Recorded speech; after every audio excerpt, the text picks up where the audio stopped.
Hi everyone, welcome back to EarthStar Tarot. Today we're going to look at the energies for August. Running a little behind with this one. So today we've got 3 piles. 1, 2, 3. For the first pile we've got, these are all crystals that have been created out of a crystal kit. I gave them a little rinse off and they lost some of their color, but that's okay.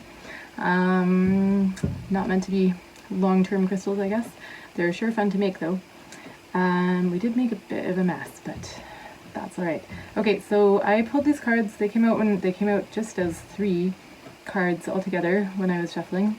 This is the White Light Oracle deck, and so I will be reading from the guidebook. It's an Alana Fairchild deck. And so I haven't seen them yet, so let's get into it. Let's see what our piles are. And then we will, ooh, I like this one. Magnetism of Eros, card number 1, because everything starts with the magnetism of Eros. So we'll read the cards when we get into the reading, so you can pick according to your, oh, there's going to be some lightning bolts all over this one. Sacrament of Extreme Unction, getting better and better, number 34. And Lasya of Parvati. This card's come up before in readings, number 32. So here we are, those are the piles. So Magnetism of Eros with the red crystal, Sacrament of Extreme Unction with the yellow crystal, and Lasya of Parvati with the turquoise green crystal. So, and I will also point out that this candle is not lit because it's very hot, but I wanted to have it here, and it's also got a lovely bee on the side, if you can see that. So we've got the energy of the bee here. I was stung by a wasp this week, so I feel that's all the more appropriate. So feel intuitively into which pile is calling you, and we'll see you in your reading. Hi pile 1, welcome to your reading. We've got the Magnetism of Eros. We're going to read from the guidebook about this card. There is a healing process, so I might just hold that up so that you can screen capture that. I must be in it. Let's see. Keep flipping back and forth. Okay, Magnetism of Eros. So we're looking at the August energies for pile 1. So let's please tune into the August energies for pile 1. I just did a little tuning in right before this, and this table, which is metal, actually reflected my voice back to me and created quite an echo. I was amazed. I haven't noticed that before. Okay, Magnetism of Eros. So let's bring this up to you. See if you can hopefully see that card up close. Trust in what your heart yearns for without concern about how it will manifest. That's beautiful. Take steps toward that which moves your heart. Reach out for what your soul wants and needs. Allow yourself to be vulnerable, for only then can you be truly held. That which appears out of reach or unavailable to you is closer than you realize. Ooh, I love this one. The magnetism of Eros is our soul's fascination with that which appears different and calls to us at a deep level. This soul-deep attraction inspires us to remain open, be passionate and willing to engage with life, other people, and new vitalizing pathways and practices that inspire us. It keeps us moving on our authentic life path, living by the call of the heart. This oracle indicates that your heart is being called to a particular path or way in life. It may not make logical sense, but to honor the call of the heart is to honor the needs of the soul. The call of the heart can lead you into unknown and intriguing territory. It can feel liberating, but also unsettling, as you let go of known worlds and reach for the unfamiliar. Following such a path will bring a fresh influx of energy and expand your understanding of yourself, your life path, and your higher purpose. It is meant to be. That is my dog ringing the doggy doorbell. I'm going to pause the video. I will be right back. 1 second. Okay, pile 1, I am back. Sorry about that. My dog has learned to press the doorbell and he's become quite relentless about it, and which I love and want to encourage, but he doesn't stop until I get him. Which is great. It's good. It's good that he's got a way to communicate his desire to enter. And we are talking about being open, passionate, engaged in your love of life right now. So I think that He's following the call of his heart. Right, yeah? Yes, you are. Yes. Yeah, you're a pretty boy. You're smart. Such a smart boy. Okay. It is meant to be. Eros is a Greek word for love. On a spiritual level, Eros is our passionate, open, engaged love for life. When we experience Eros, we are ready to embrace our journey. It is an affirmation of life. Its opposite is the destructive drive, known as thanatos, which is the drive behind our undermining, self-defeating, and self-harming behaviors. We may engage in such negative behaviors in a misguided attempt to heal ourselves or make ourselves feel better. When we act negatively, despite our best intentions to be positive, part of us is trying to tell a story that is yet to be fully heard. Until that story is heard, we cannot let it go. We get stuck in a negative loop. To resolve the negative thanatos drive within us and in our world, we need Eros. We need to embrace life, including our negative experiences. By acknowledging and healing our suffering, we can find the courage and wisdom to live more fully. The challenge and gift of Eros leads us into our vulnerability. From there, we can also recognize our strength and dignity. We become able to let go and heal. This oracle brings the message that life has particular gifts to share with you. There is the promise of deep, soulful connection with your true self and with others, and a healing realization that you are truly desired and loved. You are encouraged to explore new pathways, especially if you feel out of your depth and a bit vulnerable in doing so. More so if they involve personal healing. The oracle indicates a path is opening up for you.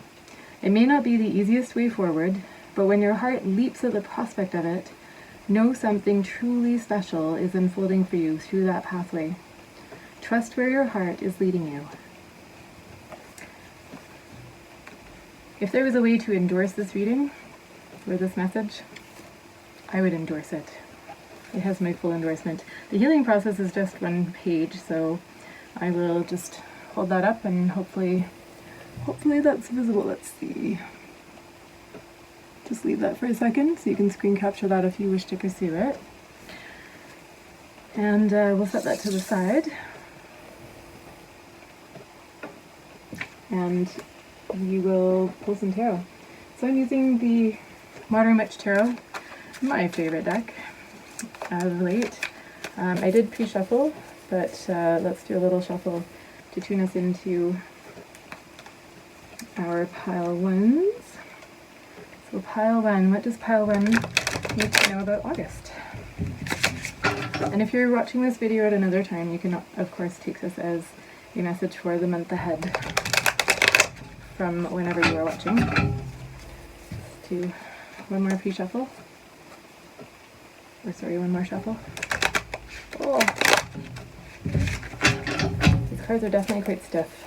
I'm going to do one more shuffle just to get them this way. It is not an easy deck to shuffle. At least not that way. I'm trying to be more chatty, can you tell? I'm nervous as always. And, okay, so pile one for the month ahead. The month of August, if you're watching in August of 24, and the month ahead if you're not. What does pile one need to know for August? What's coming up for pile one for the month of August? Oop, we got some cards. Oops, I think that came out as Eight of Wands, Nine of Cups, Page of Swords, and I did decide to do reversals.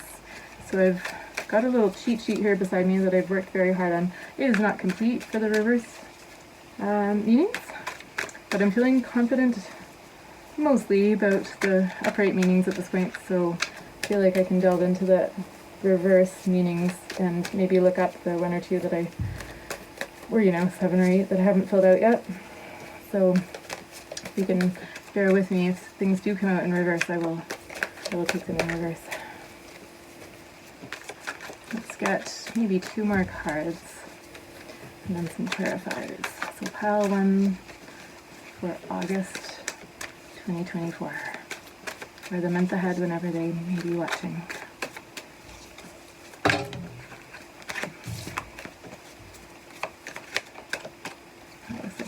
out the Magician. I'm liking these energies. Just one more card for the top row here, and then we'll get some clarifiers. Ooh. Two of Swords in reverse. There we go. First official reverse card.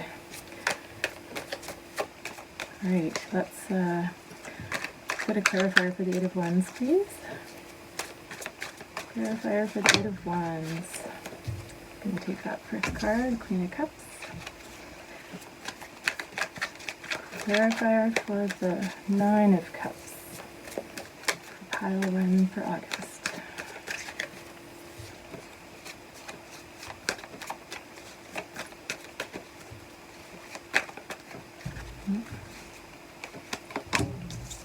Empress in reverse. Page of Swords. Clarifier for the Page of Swords. Empress in reverse happens to be one of the ones that I'm going to have to look up. Attempted fate. Now I regret it. That's okay. It'll be alright. Page of Swords, we've got Justice. Clarifying the Magician. For pile 1.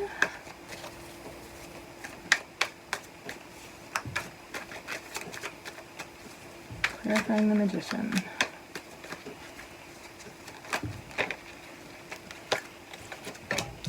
The Fool in reverse. Ooh, this is getting exciting. There's so many reverse cards, which are, you know, often not that positive. I don't mean to be relishing that you're getting reverse cards, but we're all going to make it. It's going to be okay. Okay, so let's see what we've got here. So, Eight of Wands can be suggesting communication, reaching a goal. So you might have something that you've been working on that is coming in fast. So whatever it is, it looks like it's coming in fast. It's with the Queen of Cups, so it might have to do with creativity, romance, a relationship. There might be communication to do with love. There might be communication to do with a creative project. The Queen of Cups can be compassion, caring, intuition,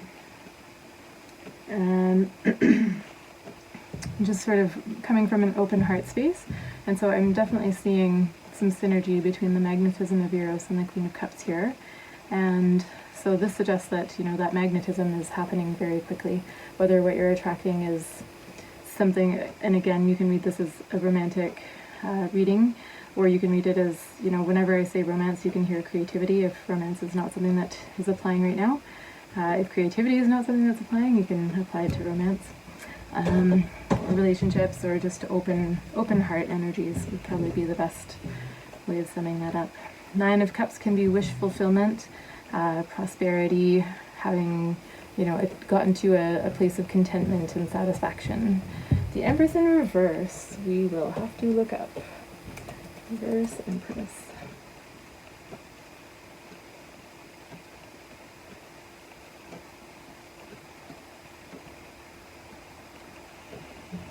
The Empress reverse indicates that, this is from Labyrinthos Online, that you have lost too much of your own willpower and strength because you have started placing too much effort and concern to other people's affairs.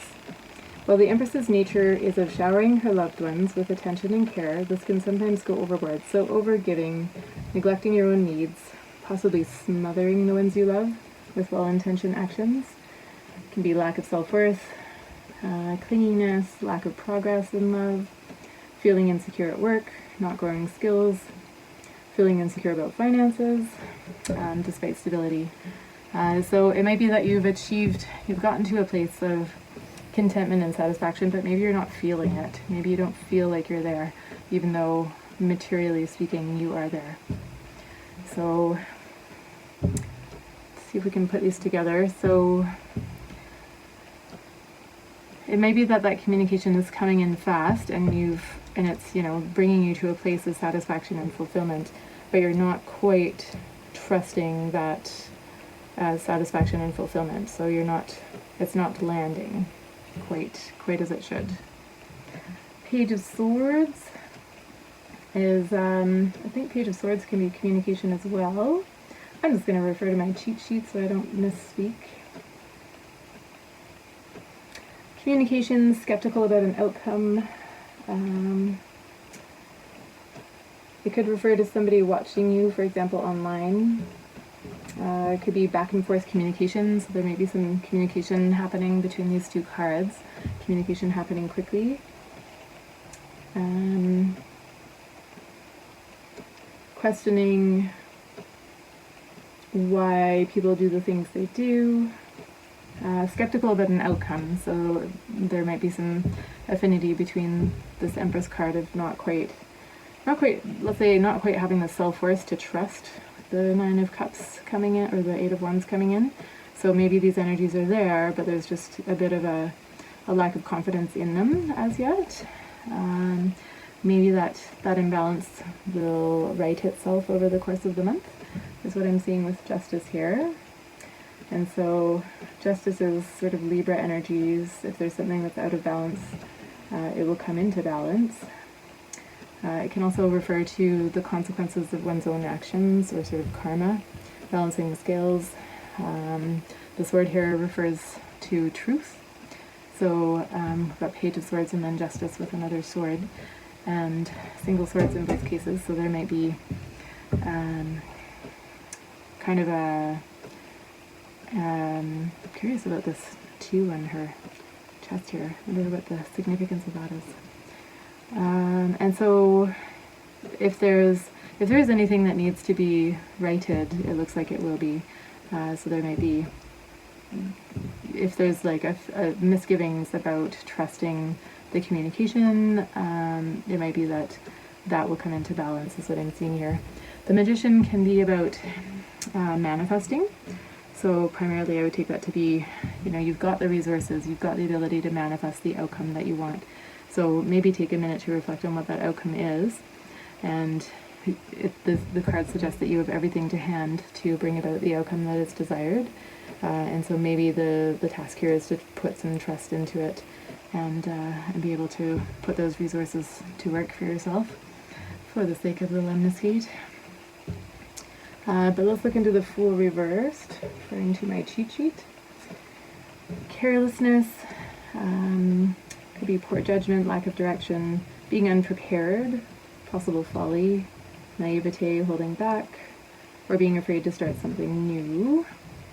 And so, yeah, again, I'm seeing, so whether it's you or another person, for some reason all of a sudden I'm hearing something about another person. So that might be a message for someone in particular, or for some of you. So it's possible that the situation is happening, you're there, but there's some kind of like not quite being able to relax into it. It seems like there's the ability to manifest the outcome that you desire, but again, just this sort of holding back, maybe I almost feel like it's like a self-inflicted lack of direction or lack of preparedness. Don't feel like it's quite lack of preparedness, but more like holding back. That's what I'm trying to say. What does the Two of Swords reverse mean? Let's find out. Thank you for bearing with my learning process. There's a lot to learn. Oh, I don't have that one. Okay, hang on. I'm looking it up. Thank you for your graciousness and patience as I learn all of the tarot. Which, quite frankly, I mean, I knew sort of the archetypes of the tarot before beginning this journey a few months ago, but quite frankly, I've sort of learned most of the tarot, the system of the tarot, in about the last couple of months. So I think I'm doing alright. I'll get there. Two of Swords reversed. Two of Swords reversed suggests that you are facing a difficult decision and cannot decide which direction to take. You may be caught between a rock and a hard place. We're on Biddy Tarot for this one. It feels impossible to make the right decision, as you believe either option will lead to negative consequences. You may feel stuck and unable to move forward. So this would be the situation where with these two swords, you're feeling like you have the blindfold on, you're, you're weighing the options and you just cannot feel your way to what the solution might be. And so, yeah, I'm seeing hesitation, I'm seeing holding back, but I'm also seeing that like it's coming in for you. And so maybe I really do feel like the solution might be to trust a little bit more. I'm going back to the magnetism of Eros. I'm just going to refer back to the description for that, which for some reason I had difficulty locating in the book. So, passionate, open, engaged love for life, embracing your journey, affirmation of life. So I sort of see the cards referring to this the eternal battle between Eros and Thanatos. So the life drive and the death drive. And so it might be that there's a bit of tension here between Eros and Thanatos, or your urge to give in to your desires, your passion for life, as opposed to holding back and sort of wanting to be more cautious, wanting to make sure you do things the right way. I'm seeing a strong message to embrace the magnetism of Eros here, and quite frankly, that's my general inclination in life. Anyway, what are we here for if not to live? Why are we here if not to jump into the deep end of the pool with everything we got? However, then we end with temperance. So it may be that the cards are suggesting to so if this is suggesting that there might not be enough information to make that decision yet, let's see, the Two of Swords is inviting you, reverse Two of Swords is inviting you to listen to your intuition about this difficult decision. You may need to cut off from the external world temporarily so you can hear your inner voice and allow your wisdom to come through. Trust what you know to be true and right for you, and make your decisions based on your own internal compass. So there's a need to, this is almost like a hermit message of, needing to go inside. And temperance could be a card of reflection, of, like it does sort of share with those hermit energies, the need to listen to your own voice, to bring things into balance. So, if this is the negative side of balance, so sort of hesitation, indecision, not being able to feel your way to a choice, or feeling like, both choices are equivalently good or equivalently bad, not being able to like sense your way to which one will be better for you, then temperance is sort of flipping that, it's like flipping it around and calling out the energies of, it's all going to be okay. So, maybe the task here is to bring both of those swords into balance. Maybe you don't need to make a choice. Maybe you can embrace both of the options. Maybe there's a more balanced option that allows the sun to shine and the sunflowers to point to the sun, and, one foot in the water, one foot on the land, practical and feeling your emotions at the same time. I had the strangest dream last night about a woman who was borrowing the shower, and there was this big family, and she was sort of the matriarch of the house, and there were leaks everywhere from the ceiling, and eventually I sort of risked my shower potential in her house, in her lovely house, to say like, hey, maybe I could like help you fix one of these leaks. And she was like, oh no, I put those leaks there, like this is a feature of my house, I wanted those leaks there. And I sort of was thinking of the Queen of Cups and temperance when I woke up. Anyway, maybe there's a way to embrace the chaos, embrace the leaks, and turn them into a feature of your life rather than something that's weighing you down or causing you hesitancy. Just looking at my little cheat sheet here, bear with me. Peace, calm, tranquility, serenity, divine timing, balance of divine feminine and masculine energies, regardless of gender, healing, patience, self-control, moderation. So yeah, I'm seeing basically the two of these together as being sort of a hermit call to go inward and check in with yourself and close out the external world and feel into, what is calling you, what exactly is calling you. And, if it's not what's landing here, maybe there's something else coming in for you. And, you know, you will know instinctively whether this is, embracing this is what you need to be doing right now, or whether there's some kind of divine timing that might be holding you back from fully embracing this at this time. It might be that, you know, there's, that your hesitancy is holding you back for a purpose. You might feel into whether that's true for you. Or it could just be that, you know, sometimes we need to feel the fear and do it anyway. As my Hatha yoga teacher used to say whenever I cheated on my Kundalini class and snuck over to the Hatha class, which I found very challenging. I liked having, you know, 10 things to do at once. Like in Kundalini yoga, you do breath work and poses. You know, you're moving while you're doing the poses, and you're doing breath work along with it, and usually chanting a mantra somewhere in there as well, mentally if not out loud. And Hatha, you just strike a pose, and then you hold the pose, and then you hold the pose some more, and then you keep holding the pose. And it used to drive me bonkers, and I knew from how bonkers it was driving me that I needed to be there. I needed to be in those classes at that time, just relaxing into my own energies, feeling just how crazy it made me to be that still. And I chose Kundalini yoga. I became a teacher of Kundalini yoga. That's the one that I loved and that I find works for me. But I still really, really value the lessons that I learned in those few Hatha yoga classes, the few times that I did go, and I will never forget that teacher. So feel into whether it's a situation of, you know, like things are coming in and maybe you've got some fear or you're holding back, or maybe you need to just jump in. Let us pull one oracle card. Let's see, which deck do you want here? I'm going to go Seed and Sickle, which, and a guidebook came out, so I don't even have to make a choice about that. Speaking of hesitancy, I really don't like making decisions. I love it when guidebooks just pop out. All right, let's do a little bit of a shuffle. So we're looking for guidance for pile 1. Are we embracing Eros, or are we feeling into Thanatos and siding with divine timing?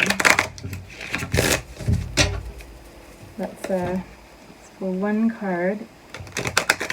And this guidebook does have reverse cards in it, so I'll just refer to the guidebook and read whatever comes out.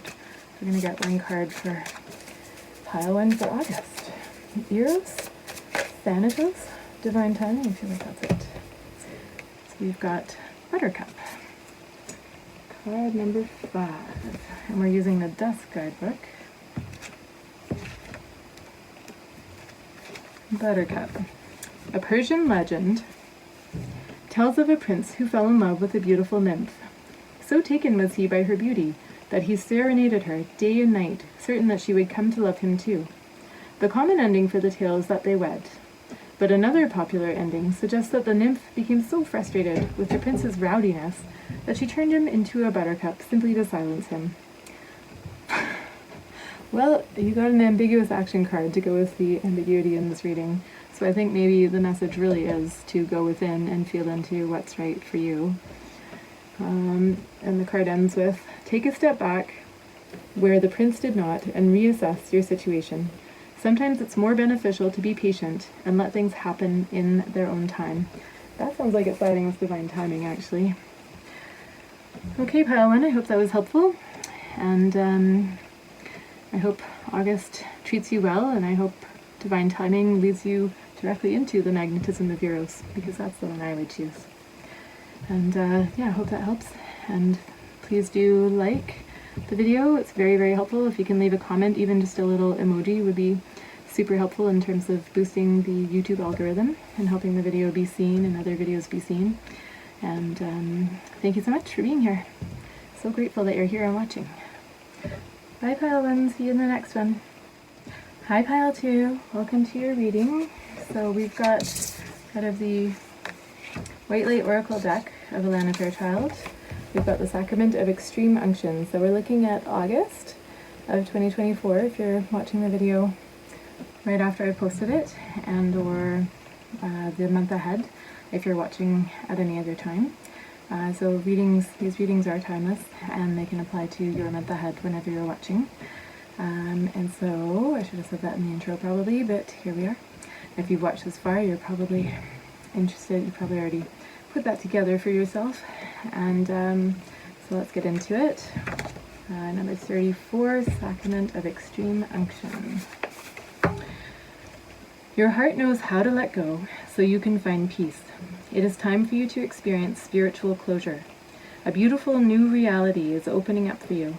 Entering it requires you to release your attachment to the past. You have been inwardly preparing for a powerful rebirth. Now is the time to trust in what is meant for you and move toward it with an open, trusting heart and peaceful mind. In an ideal world, we would finish our inner work, be completely healed, check it off the list, and move on without any issues from the past intruding into our present life. I'm just going to pause here and realizing I forgot to show you the card, so let's see, hopefully you can see that. Hopefully it's focusing for you. Hopefully we are still recording. Yes, we are. Great. I've given up on trying to make these cards straight. I don't know why I'm rambling in the middle of this description. Okay, resuming. Maybe my distraction is tuning into something that's going on for you. Let's keep reading and we'll see. Okay, checking things off the list and moving on without the past intruding. Yes, okay. In a more realistic view, we do our best to muddle through. So perhaps I've just embodied that for you. Gaining enough understanding and healing to attain some degree of closure and move on as best we can. Flicking off remnants of the past which can arise, even whilst we are doing our best to let go. In an even more challenging turn of our growth spiral, we may know something has run its course and no longer belongs in our world, and yet have trouble exercising the past and its pains, confusions, or attachments, so it bleeds through into the present, even though we know it doesn't belong there. To avoid the taint of the past causing unnecessary issues in the present, the Oracle of the Sacrament of Extreme Unction brings powerful spiritual last rites, so you can be cleansed and liberated into the fullness of your next phase. In the Catholic tradition, extreme unction is performed at the time of physical passing to cleanse the soul and allow it to gracefully leave the body and enter the afterlife.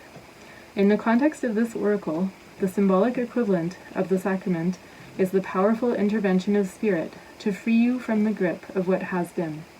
It is a liberation from habit and the compelling lure of the familiar. It is divine forgiveness and healing. Extreme unction translates into last anointing.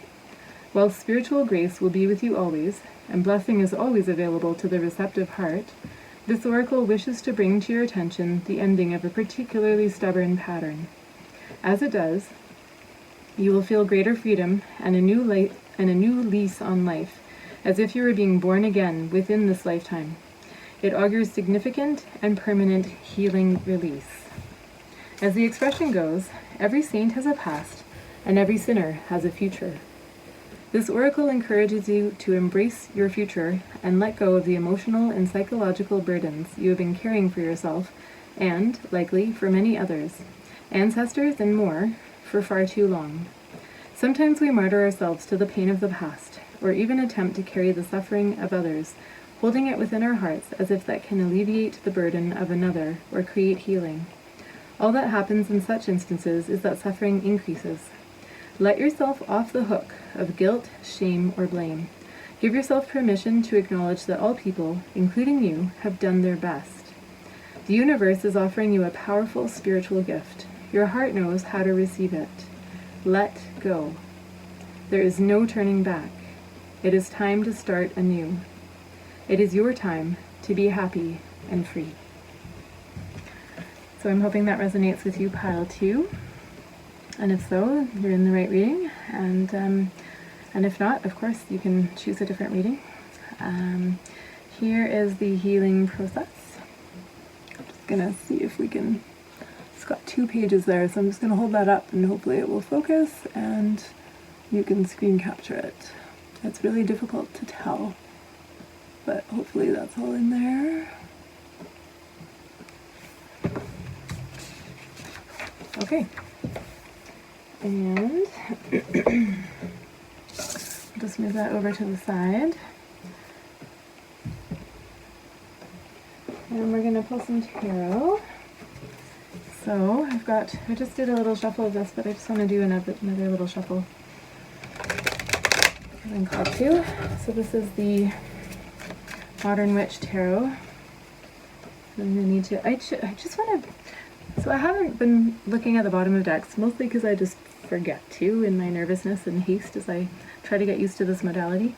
But I have noticed several times as I've been shuffling this deck, both for the last pile and for this pile, but especially for this pile, several times the Two of Wands has shown up as I'm cutting the deck and on the bottom of the deck. This is about the third or fourth time for this pile that the Two of Wands has shown up. So there's definitely some Two of Wands energy coming through. Two of Wands is beginning preparations for, like beginning to plan, looking into what might be required to execute a plan, and sort of, you can see she's holding her cell phone in that picture. If you go back, the beauty of these readings is you can always rewind. And so she's holding her cell phone and sort of in the beginning stages of making plans. Notice the deck's kind of folding in a weird way, so I'm not, whew. Oh yes, and we're doing reverse cards. So I am still learning the reverse cards. I'm still learning everything, let's be real. But I expressly set the intention to start taking reverse cards. Oh, something's peeking out. Four of Cups, okay. The new one. And so yeah, so I've been compiling a cheat sheet of reverse cards, and so it's not fully complete, so I will be referring to the interwebs, to Labyrinthos and Biddy Tarot mostly, to try and get the reverse meanings where I haven't filled out a little cheat sheet note for myself. But my plan is to pick these up and have them as a handy reference so that I can just, not so much so that I can learn them, because, you know, I sort of learn them as I'm creating the sheet, but just so that I can have the confidence of being able to refer to them when I get nervous. So that's how I build my confidence, by having words written out. I was about to say by cheating, but it's not really what I mean. That's a bit of a selling myself short energy, which I am generally committed to not doing in life. Don't need to throw myself under the bus. Other people tend to do that for us enough. We should always be supportive of ourselves, and I don't know why I'm rambling about this, but maybe that's a message that you all need to hear as well. Okay, so we're looking for August energies for pile 2. We're going to get a couple more cards and then we'll get some clarifiers. So far we've got the Moon in reverse, 4 of Cups, 8 of Cups. I imagine those letters are big enough for you to see, and if you're familiar with the cards you probably recognize the images anyway. I'm just going to take the first card of that. We've got King of Wands. I think I just compiled the reverse for that today, not that it's in reverse, but just feeling proud of myself. Ooh, we've got Ace of Cups in reverse. Okay, that's 5 cards, so we'll stop there. And so can we get a clarifier for August 2024, or the month ahead, for pile 2, please? We got Queen of Wands. Oh, we got the King and the Queen both coming out upright. I like it. That looks like it wants to come out. And the Hierophant. Interesting. Oh, I can't wait to get into this one. This is really conflicting, interesting energies. And, you know, our theme is purification, so I was just sharing a bit about my dreams last night, and I actually posted about them this morning because I'm having these recurring, oh dear, we got nudity, but the beautiful star card. I love this card, and instead of feeling excited about it, every time it comes out, I think I just say, oh dear, gonna have to put a lightning bolt on that one. We got some thumbs over here too. Dear me. But I'm not chagrined by her beautiful nudity. I love her beautiful nudity.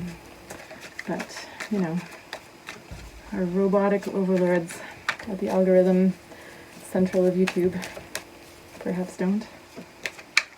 And, you know, it's not the machine's fault. They were programmed by some conservative humans. Okay, anyway, so let's Can we get a clarifier for the King of Wands? That's a beautiful clarifier as well for the Eight of Cups, I should have said. Looking for a clarifier for pile 2 for the King of Wands. I notice I'm speaking a mile a minute, which suggests maybe I am getting a bit more comfortable with this, or maybe I'm nervous in a different way. Sometimes when I'm nervous, I just clam up. Usually, like if I'm really nervous, I just do not speak. I shut down. And then when I get more comfortable, I tend to prattle on, and it can be very difficult to get me to stop talking, which is why I had a feeling this modality might be great as an outlet for me eventually, as I got more comfortable with it. I think it's the reversals, guys. It's the reversals. I'm getting more comfortable because I have the confidence of having my little cheat sheet for the reverse cards. I swear it's that. Okay, clarifier for the Ace of Cups for pile 2 for August or for the month ahead. Pile 2, clarifier for the reverse Ace of Cups. Why is the reverse Ace of Cups coming out? Okay, interesting. Alright, and the reverse world as well. These are such conflicting, interesting energies, and I love that I'm at the point where I can actually pick up on that without referring to my cheat sheet. So I have been, like, I mean, my mode of studying is to consult tarot readings, but I pay attention because I'm invested, and that's always been a good way of learning for me, is, you know, astrology, tarot, like there's, you know, learning, if you're learning astrology, the best way to learn is by getting deep with your own chart. And I remain absolutely fascinated with my own chart, and I always notice, you know, additional layers. Anyway, so I'm looking at the moon reverse, which I imagine probably has to do with release of fear, secrets revealed, truth exposed, dreams, repressed emotions being released, clarity, understanding. Okay, so I'm just going to refer back to the Sacrament of Extreme Unction description, and hopefully I can tie in some of these energies. Oh, I flipped right to it. Okay, releasing the past, powerful spiritual last rites to be cleansed and liberated into the fullness of your next phase. Embrace your future, let go of emotional and psychological burdens that you've been carrying for yourself and for your ancestors, and perhaps through lives, through lifetimes, perhaps for your star family.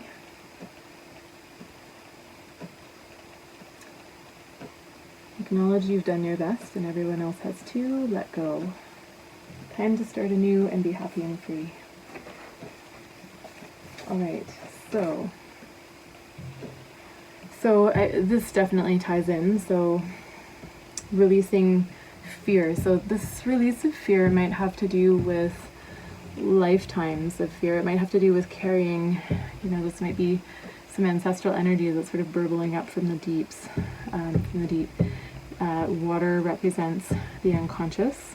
So here it might be referring to the collective unconscious, whether that's the collective generally, or whether it's the collective of your, you know, that you're particularly tuned into, of your own ancestral karma, of your, look at this moon, she's awfully beautiful. And then, you know, these two, I love the moon card. I feel like I'm comfortable with how it has a bit of a reputation within the tarot deck. Like, it's assigned the meaning of illusion, of being sort of the secondary luminary,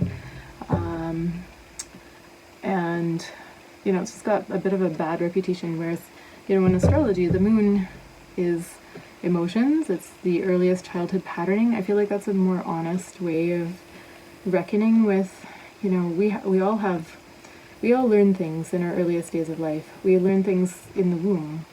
We learn things, you know, before we knew what it was to learn anything. And that earliest patterning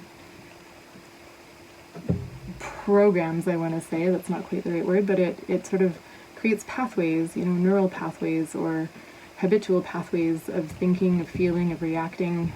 And so the moon is the energies of being able to tap into those.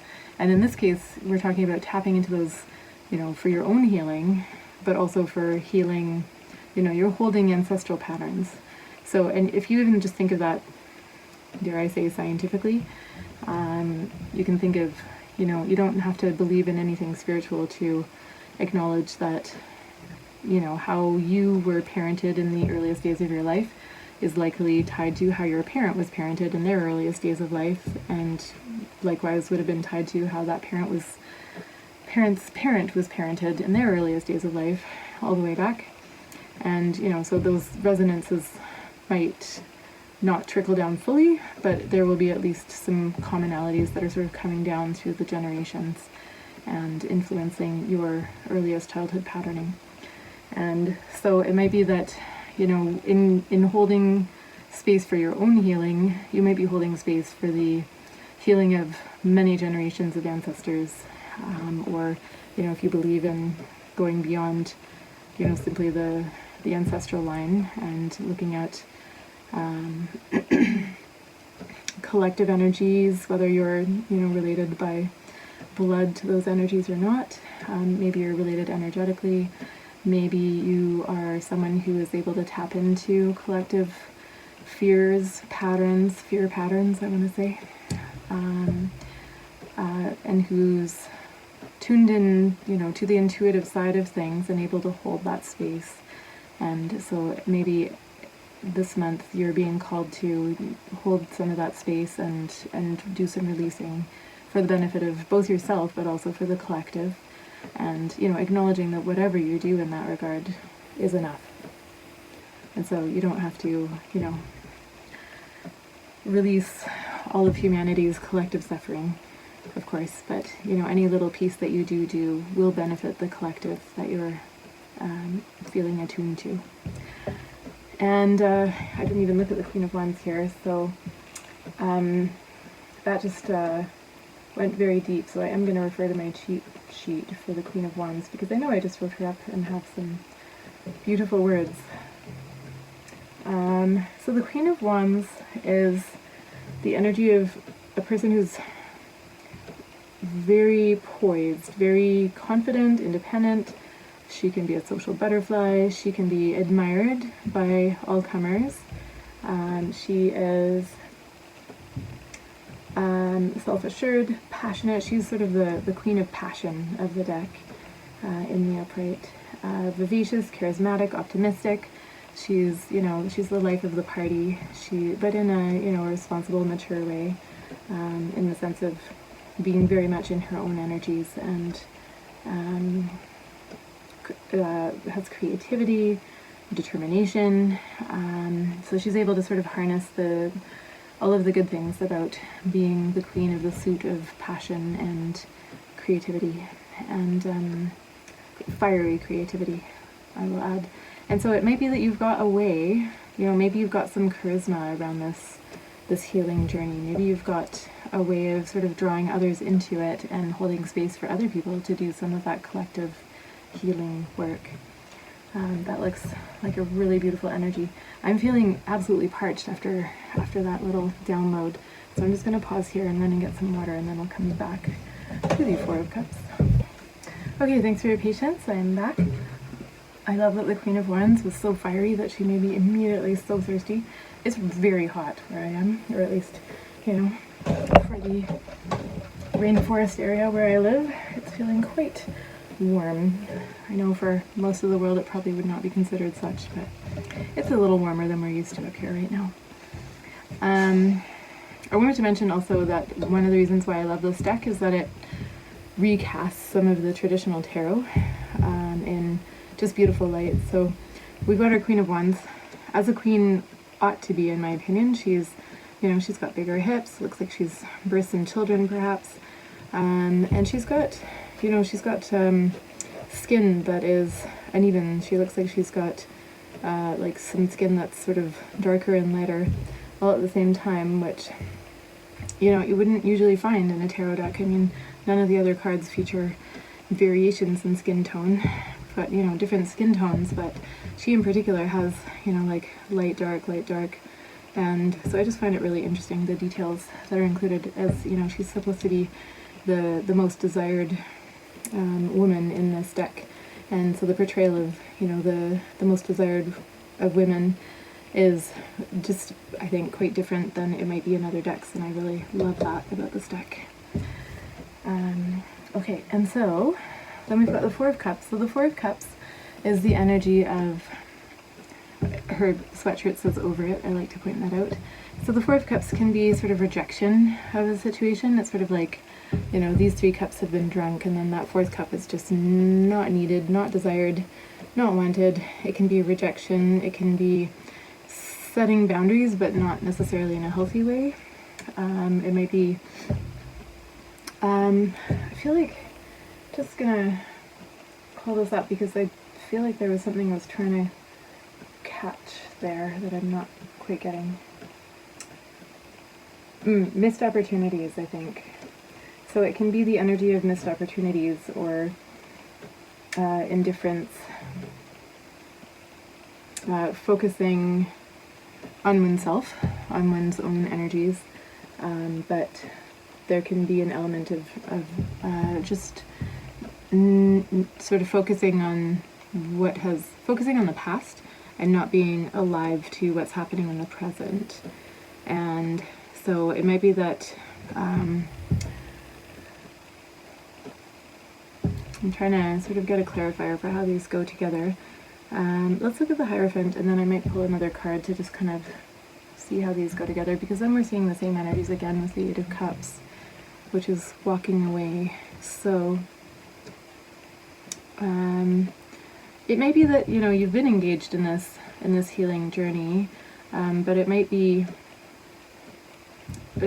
something that is, I mean, I had to walk away and get some water in the middle of that, so it might be something that is pulling a lot out of you. You might be wanting to move away from that if you've been doing that work to date, or it might be that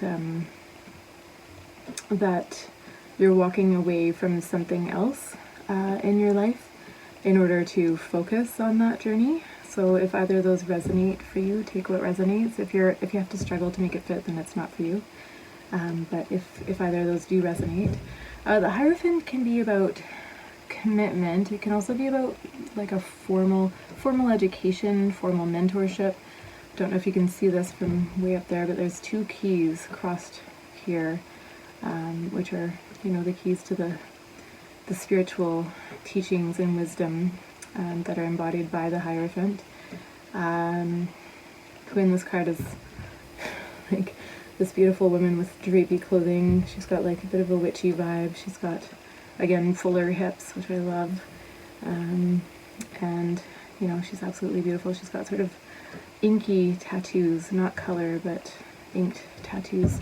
And she's got a staff that has what looks like a diamond or a crystal in it, and a crown of roses.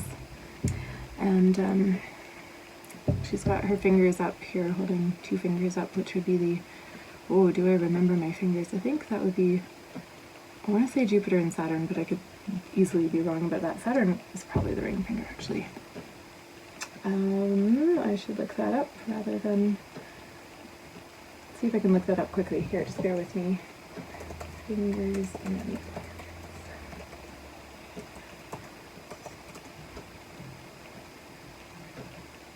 index finger is Jupiter, middle finger is Saturn. Oh, I was right. There you go. That's 25-year-old Kundalini Yoga teachings coming through. And the thumb refers to Mars. And so she's kind of got all 3 of those up in this picture. So Mars, Jupiter, Saturn in some kind of conversation, which is interesting because Mars and Saturn have recently been in conversation. And I feel like something's been going on with Jupiter as well, but that might just be in my chart. Okay, and then Hierophant, so I'm just going to refer to my cheat sheet. See, this is why I have this cheat sheet, because I know the meanings, but calling them up and sort of doing the synthesis is what I'm trying to support myself with.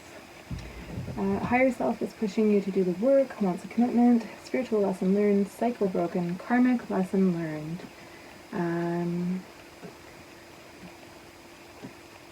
Serious commitment, spiritual wisdom, traditions, convention, conformity, education, higher knowledge, teacher, mentor, belief systems. Okay, so it might be that you're turning away from some kind of conventional belief system that you have been a part of, and maybe you're turning away from it for the purpose of charismatically embracing a healing journey. It could be that you're turning away. The Hierophant can refer to commitment ceremonies, so a connection with another person. It might be that you're wanting to exit a situation like that in order to focus more on something more universal or collective based. If that message resonates for you, take it. That feels like a very specific message, maybe for a limited number of people. So if you weren't already sensing that, that's probably not a message for you. But if that does resonate, then it might be coming out here. But more likely, it sort of looks to me as if it could even be that there's a very serious spiritual commitment that you feel is asked of you, and that you're just feeling a bit of resistance. And so maybe this healing journey is, sort of a potential that's there for you right now, but you're resisting. You're feeling like there's a commitment to this path that that is being asked of you, or that you're asking of yourself, or that your higher self is asking of you, and maybe you're just feeling like you're kind of in this energy of like, nah, I'm not doing that, nah. And so, it might be that you got to take off that hoodie and turn it inside out. And you don't have to do that. You can do whatever you want. I'm not here to tell you what to do, but just maybe there's some resistance happening. It might be that you even need to go on a soul-searching journey under the moon. Here's the water. That creature's lurking in that water, yo. So she's, aiming for the land. She's heading for practicality. And so the Eight of Cups is walking away.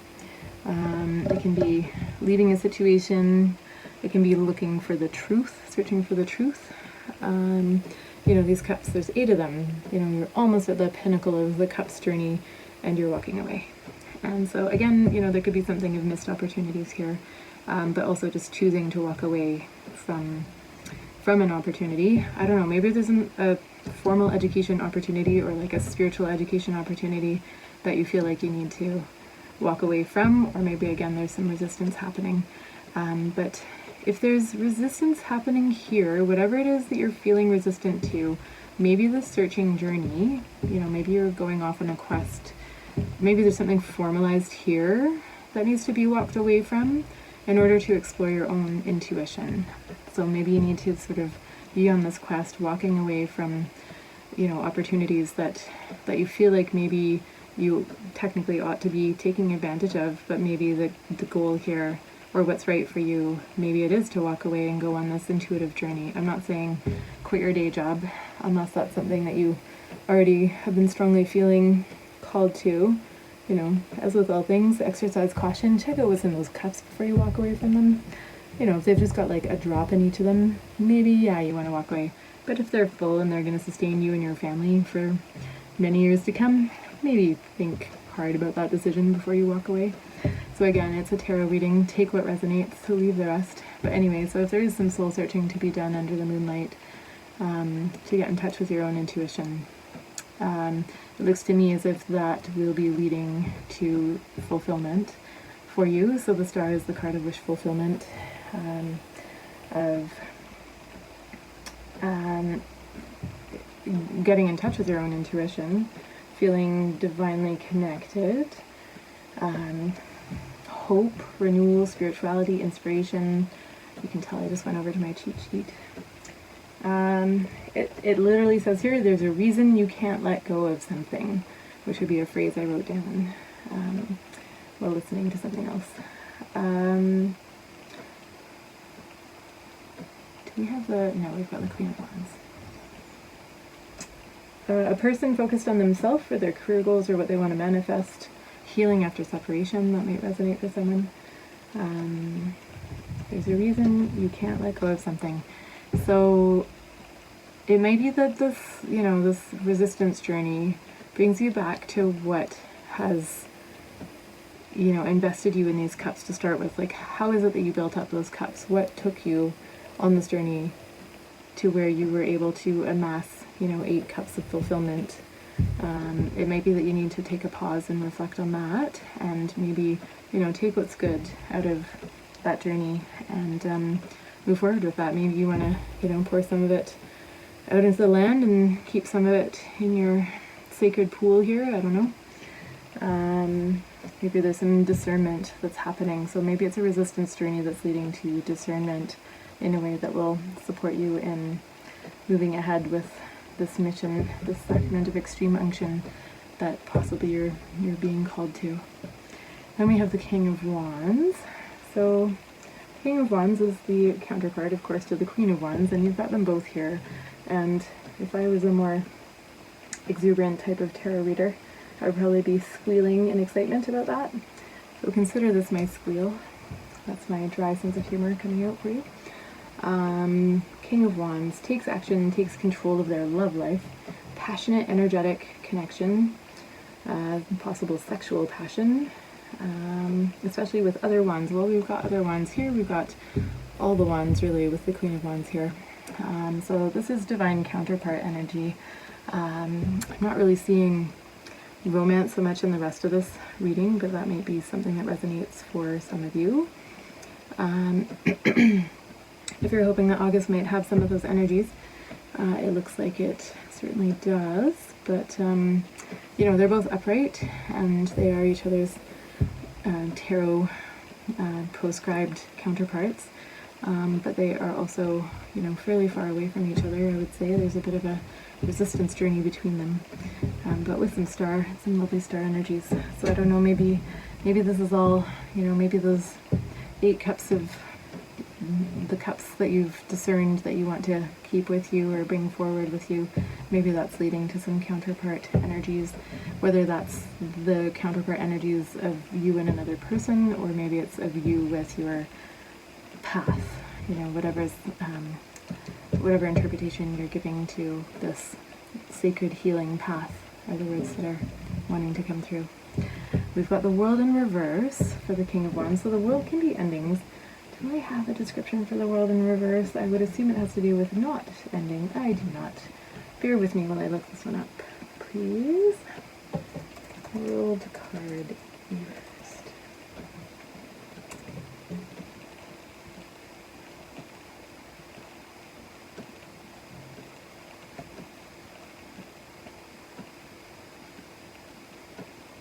World reverse suggests that you are seeking closure on a personal issue, emotionally attached to a past relationship, wanting to move on, wanting to fit into your old skinny jeans. I feel like that's a bit... On that note, I finally did get rid of my old skinny clothes, my pre-maternity skinny clothes, and immediately upon letting them go, did lose some of that baby weight and could have possibly fit into some of those clothes again. So, but you know, it might be that they were no longer meant for me and I meant to find new cool clothes. Heading back out to those thrift shops and finding new cool things, amassing, you know, a new closet, a new old closet. Anyway, I don't know why I'm rambling about clothing. Maybe this is all about your thrift store journey. I don't know. Maybe that's a message for somebody. Okay. Can also indicate a time when you're close to finishing a project or goal. This feels more resonant here. But for whatever reason, you lose focus and slack off right at the end. You only have a short way to go, so why stop now? Re-energize and remind yourself how wonderful life will be when you get to the thing you've wanted for so long. Or it can mean a frustrating delay in completing your projects, missing an essential piece. You won't find closure until that gets worked out. You might need to get more creative and figure out how to get to the finish line. So if the King of Wands is the card of action, taking control, getting, you know, to sort of fulfilling desires by taking action, by calling in support as well. King of Wands can be about calling in, you know, all of the parts of yourself, let's say, or support from others in order to get to the goal. So it might be that that's what needs to happen in order to reach completion with whatever your goal is. Maybe you need to be calling in all the parts of yourself, bringing focus back. And man, there's so many boobies in this. We've got boobies here, we've got boobies there, we've got boobies everywhere. This is a reading of boobies and bums. I like it. YouTube, I wish you could embrace the boobies and bums, because they're quite beautiful. Okay, and so we've got Ace of Cups reversed, which I know I have a little description of because I just put that down today. Cup knocked over. So this cup has been knocked over. We've got cups pouring out over here too, so I mean, I don't take the star card as anything negative, but no love, repressed emotions, being let down, feeling disappointed, feeling unloved, unfulfilled, coldness, emptiness, emotional loss, pouring your heart out and not getting reciprocation, or an unfair love situation. So Ace of Cups generally does have to do with a love situation. And we've got, all of a sudden this is looking like a love reading. I love love, and I love doing love readings, and I kind of have a tendency to read all of the cards as if they are love readings. And so, you know, when the energies don't seem to be there right from the beginning, I try, you know, Sacrament of Extreme Unction, I try not to make them be about love, but all of a sudden we've got some, between the Divine Counterpart here, and, you know, these can be relationship cards of sort of walking away, but in any event, whichever those meanings resonates for you, you will know. So Ace of Cups could be just generally a lack of fulfillment or disappointment. It can be specifically disappointment in love, and then combined with the Ten of Pentacles in reverse. So Ten of Pentacles is the card of long-term relationships, legacy, you know, being able to build up energy through generations. But you know, I'm seeing, okay, here's what's coming through now. So if we started over here with the idea of releasing karma for generations of ancestors, and so this might be referring to, and I'm going to look up the reverse, but I'm just intuitively getting that maybe this journey is being fulfilled by the end here. So it might be that this cup is pouring out, you know, energies that have been karmic patterns through your family, through whatever that collective is that you're doing that work for.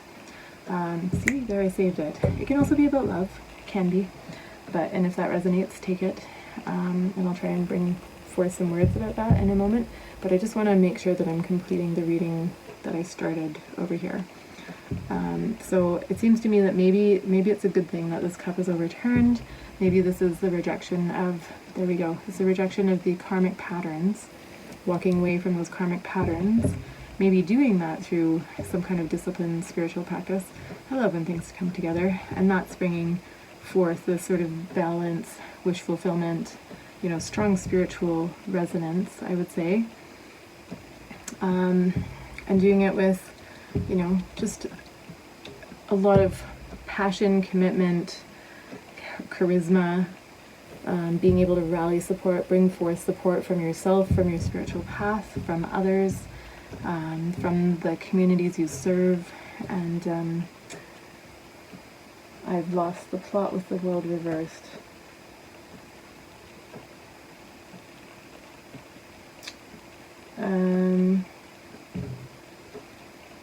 Frustrating delay in completing projects. So you may need to get creative to figure out how to touch the finish line. So maybe there's just a little bit of, maybe there's something that's just not quite in place. I'm going to get an action card for that one, I think. So with the, it might be, okay, so going back to what I was trying to say, so this card reverse just gave me that intuitive hit of maybe this is the release of those, you know, it's not just, maybe in this card we're not looking at legacies of sort of like a romantic connection between a couple that leads to, you know, another generation, that leads to another generation, but maybe we're looking at, you know, maybe these pentacles here usually referring to fulfillment. Maybe in this case they're referring to karmic patterns that have been inherited, you know, from generation to generation to generation. And I don't know why I'm pointing at the white guy in the middle who does not look related to either of these two people, but generation to generation to generation. And, you know, it might be even, you know, the pets, maybe you're releasing your pet's karma as well, in which case, good work. And that's a lot to take on, and so just make sure that you're nourishing yourself, I would say, as well. Ensure that, you know, you are replenishing your cup in the ways that you need to, for example, walking away and hydrating when that's called for. I've been wondering in the videos as I edit, what is that sound? And I'm sure you all wonder it too. And this is a sewing table turned into a piece of art, with a long story that I feel like I will tell eventually. But anyway, this is the sound of the, what do you call it, the treadle, I want to say? I don't know if I'm saying that right in this moment of feeling pressure in a recording, which is, yes, still recording, thankfully. But that's the sound of the treadle, and it's, I don't know why, but it doesn't really, I guess it would power a sewing machine just fine, but as it is, it's like a thing for feet to play with, and sometimes I can hear myself sort of pressing on it in distraction in the middle of readings. But there's another sound, I think it's just the sound of like pushing on the table. It's making a bit of a click. Anyway, whew, getting distracted. So just bring back the focus, almost to the end. See, we're embodying exactly what this card is asking about. I was going to get an action card specifically for that. I would like to pull a tarot card, or maybe a couple. Let's go for 3 tarot cards to sort of figure out what is that, that sort of, I want to say misstep or skip step, which is, that's astrology language coming through, referring to when the, I want to say the North Node is squaring, I'm not quite sure, but any evolutionary astrologers out there will know exactly what I'm talking about. So if there's some kind of skip step in this journey of having, of trying to release ancestral karmic patterns, then perhaps these cards will point you in that direction. And they're all coming out reverse, which I feel is a gift for me, but let's see what it means for you. A gift for me in terms of studying reverse tarot card meanings. And the very first time I've ever remembered to do this, we've got the 3 of Wands. So on the bottom of the deck. So the 3 of Wands is the energy of having put plans into motion. So we started with the 2 of Wands on the bottom, and now we've got the 3 of Wands. So there has been some progress here, I feel. And so the 3 of Wands is sort of waiting for the ships to come in. Still, sort of in planning stages, but getting a bit closer to the goal. Okay, so Temperance in reverse. Bear with me here while I refer to my cheat sheet, please. Imbalance, excess, chaos, feeling out of control, extremes, discord, hastiness, recklessness, inner healing, disruptive energies. So if we're looking for action in terms of what is missing, and being able to complete this healing journey for the collective, I would say inner healing would be, maybe there's some sort of disruptive energies around you that need to be quietened. And maybe you need to focus on your own inner healing in order to facilitate, instead of jumping right into the ancestral healing, maybe there's a little bit of inner healing that needs to be engaged in preparatory to doing this other work. Knight of Pentacles in reverse, I'm not sure that I have that. Let's have a look. I do not. So bear with me while I look that one up, please. Thank you for your grace. Knight of Pentacles reverse.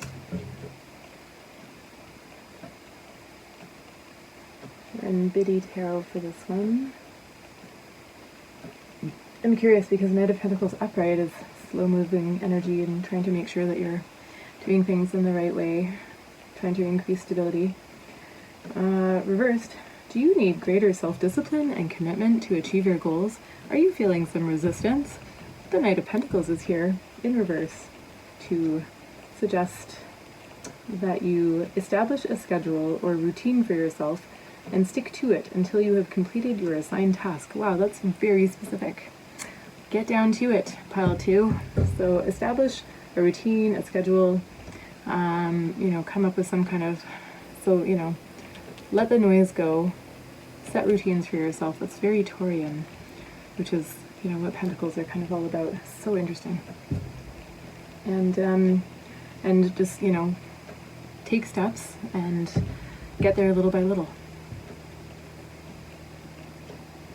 Sort of almost a Capricorn, like the mountain goat climbing up the mountain step by step, like you look up and they're like sideways on a mountain cliff and you don't know how they've gotten there, but they got there step by step by step by step and just, followed the path.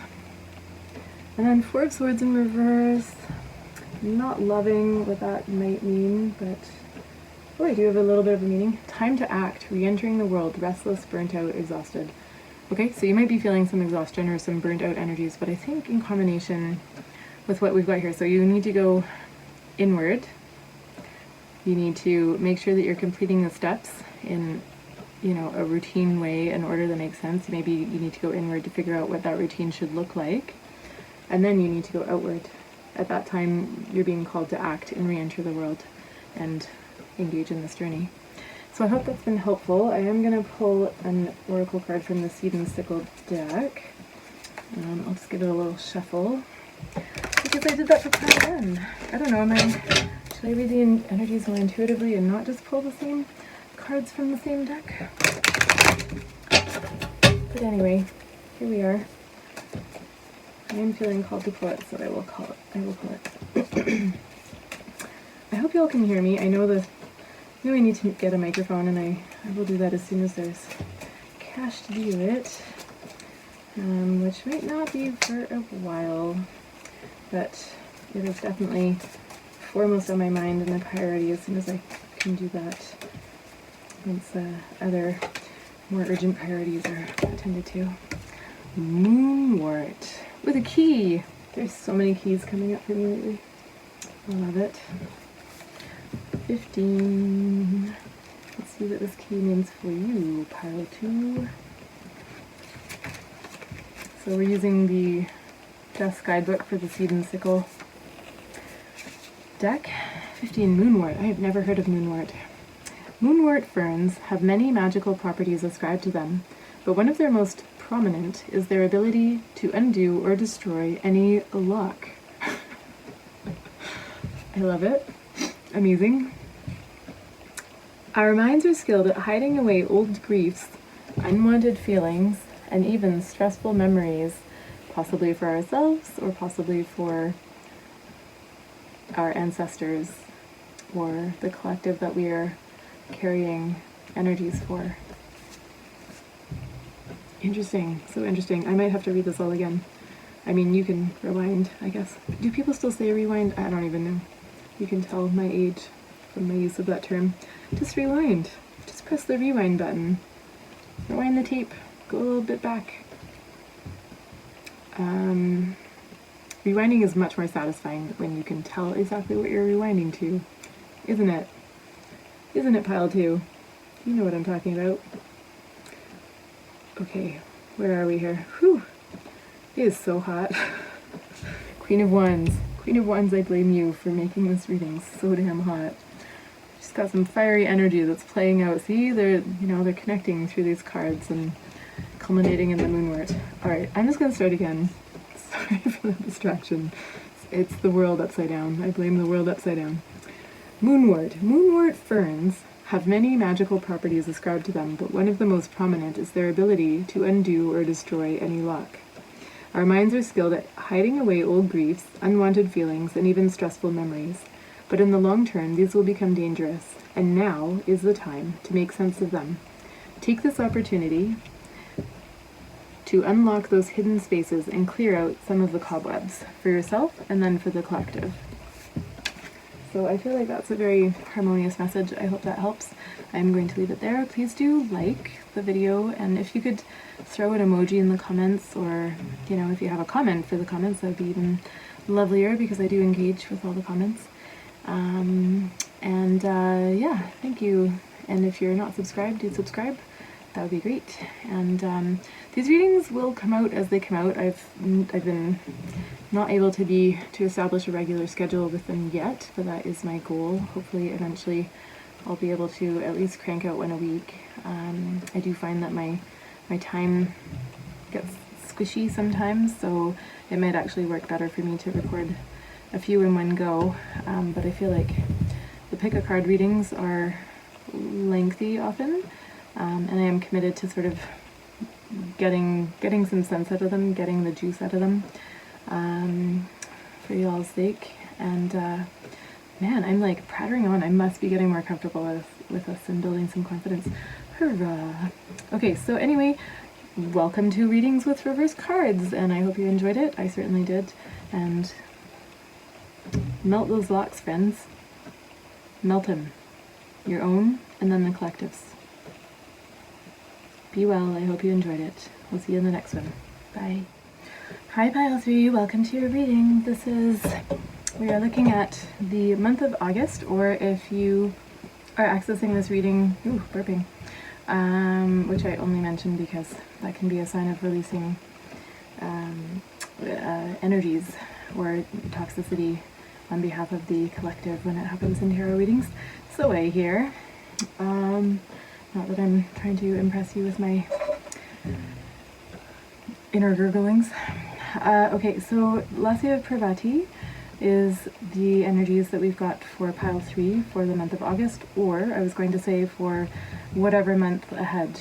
If you're accessing this reading at a later time, you can interpret this as being, it's a timeless reading, so you can interpret it as referring to the month ahead for whatever month is on your calendar. And so, wow, I'm in a completely different energy than for pile 2. That's so interesting. I love tarot readings. Okay, so anyway, Lasya Pravati, I'm going to read from the guidebook for this. I believe this one has come up recently. But anyway, so we'll read it now in full. There is a gentler way to proceed. Sorry, I'm vaguely distracted by my dog. Who's just moving through the house. I'm going to start again. Okay. Just taking a minute to ground. Lasya Pravati, number 32. There's a gentler way to proceed and obtain the same or even greater effect. Tame the wild and frenzied workings of the mind by grounding yourself with beauty, pleasure, and grace. Violence and its negative effects shall be overcome and healed through feminine gentleness and inner spiritual strength. This oracle is a sign of great future happiness. Parvati is the universal mother in her gentle aspect. Although, as with all mothers, her fierce side will emerge if it's needed to protect her children. She is beautiful and benevolent and evokes the qualities of love, connection, creativity, and devotion to a higher purpose. The divine goddess has many names, and Parvati is also known as Jagatambe, the mother of the universe. Her son is Ganesha, the elephant-headed deity who fosters success in all new ventures, protection from obstacles, and is of particular benefit to those who feel drawn to write. That's W-R-I-T-E. Parvati is mother to all, and her presence in a reading augurs success on every level. With Lakshmi, the goddess of wealth, love, and spiritual enlightenment, and Saraswati, the goddess of wisdom, music, and creativity, Parvati is Tridevi, the sacred triune, if I'm saying that right, of feminine nature or triple goddess of Hinduism. Parvati is the divine archetype of the vital, competent, creative, and loving woman. When her oracle, and please interpret that as being any gender, so we're talking about divine feminine energies pertaining to any gender, whatever gender you identify with.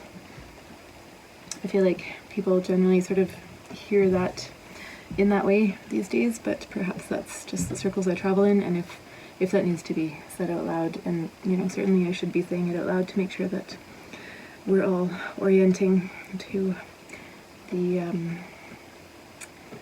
I want to say evolution beyond two genders, but that might be a loaded comment. I don't know that anyway, that's a whole ramble unto itself, and I just thoughts in 6 different directions at once. We will stay focused on the Tridevi. When her oracle appears, there is an opportunity to heal one's mother wounds and one's relationship with the feminine more generally.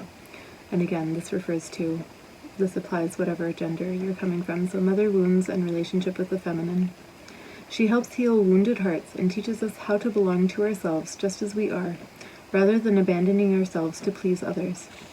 As Tridevi, when you connect with Parvati, you also connect with Lakshmi and Saraswati, as all three are one. So this oracle also brings comfort for matters to do with material prosperity, love relationships, expressing your voice, and fulfilling your higher purpose. Parvati is the consort and wife of the wild god Shiva. He loves to meditate and has a fierce temper when distracted from his spiritual practice. Wrathful as he can be, he is, and frankly don't we all, Wrathful as he can be, he is a protector deity and the destroyer of evil. Parvati stimulates her husband's passion through her skillful practice of yoga. He is roused from meditation by the powerful energy she generates, and he performs his fierce cosmic dance, Tandava, which brings an end to that which needs to be annihilated, so new life can emerge. The vigor of Shiva's dance in our lives can be intense. Parvati's dance, Lasya, and I apologize if I'm mispronouncing that, but that's how I'm reading the word at this moment, provides balance and common grace. I'm going to start that sentence again. Parvati's dance, Lasya, provides balance and common grace when the soul needs gentleness and comfort. Parvati dances her dance of happiness, leading us along our path without requiring us to continually push ourselves beyond our limits. Her wisdom protects us from breakdown, guiding us into breakthrough. Her oracle indicates that, even though we may grow through intense challenges, there is a calming influence which can help us if we are willing to allow for it and be kind to ourselves. When Parvati knows that a more dramatic intervention is the only way to conquer a particular evil in our lives, she will manifest as the ferocious goddess Kali. One story holds that Kali was so intent on destruction that the fate of the world hung in the balance. So her husband, Shiva, appeared before her as a crying babe, which instantly evoked her maternal instincts and calmed her back into her state as Parvati. We can trust that the Divine Mother loves us and responds to what is needed, but also knows how to get things done, without being more heavy-handed than necessary. She is genuinely moved by our suffering, and will manifest in whatever forms are needed to heal. Her oracle asks you to invoke her, and trust what transpires is for your healing and spiritual fulfillment. Give up the notion that the deepest issues require the most difficult path to heal. Let her Lasya dance of happiness and grace unveil a gentler and more loving way. And there's a healing process. I'm going to hold this up, and hopefully it focuses for you. There's the beginning of it. You can screen capture that.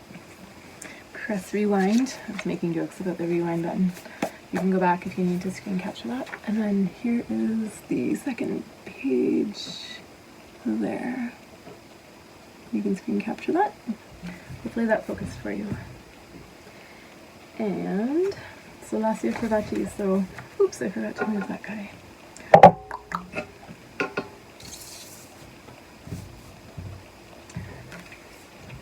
Here's that.